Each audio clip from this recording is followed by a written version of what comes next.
Hi, this is Rowland from Money Markets TV. You may have heard about an exchange-traded note from VelocityShares that took a huge hit last week, losing more than 50% of its value in just 2 trading days. More than a few investors were blindsided by the plunge, but if they had been paying attention, they shouldn't have been surprised. The VelocityShares daily 2x VIX short-term ETN closed at nearly $14.50 a share last Wednesday. But by the end of the week, it was down to $7.16. And it has continued to fall, slipping below $6 a share earlier this week.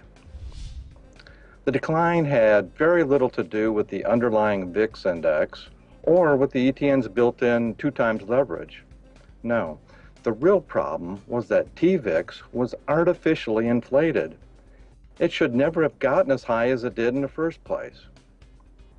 To understand why, you have to look at the difference between an instrument's market price, or what the shares trade for, and its net asset value, or NAV, or NAV, what the portfolio was actually worth. Usually these two numbers are not far apart, but in this case, TVIX was trading at a huge premium. In fact, at one point its market price was 89% higher than its NAV.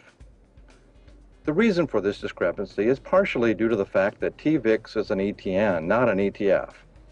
That means it's a direct obligation of the issuing bank, Credit Suisse in this case. But Credit Suisse announced in February that it would stop issuing new TVIX notes because of a self-imposed limit on its size. At that point, it was impossible for the supply of TVIX notes to keep up with demand. So the premium just kept getting wider and wider. It was a train wreck waiting to happen. Well, that wreck happened last week when Credit Suisse resumed issuing TVIX shares. Just like that, the premium evaporated. The market price came back in line with the NAV, and investors took a beating. I've seen ETFs and ETNs go through this boom and bust cycle several times in the past, and it's sure to happen again.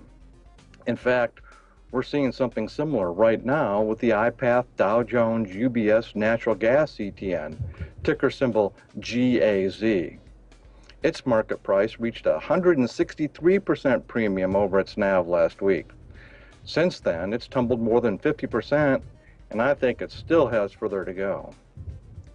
Fortunately, stories like these don't happen too often, and you can avoid getting caught up in one of them simply by paying attention to the fundamentals of your investment. So don't be afraid of ETNs or ETFs for that matter. Just stay informed and have realistic goals, and you'll find plenty of great opportunities. I'm Rowland from Money and Markets TV. Thank you for watching.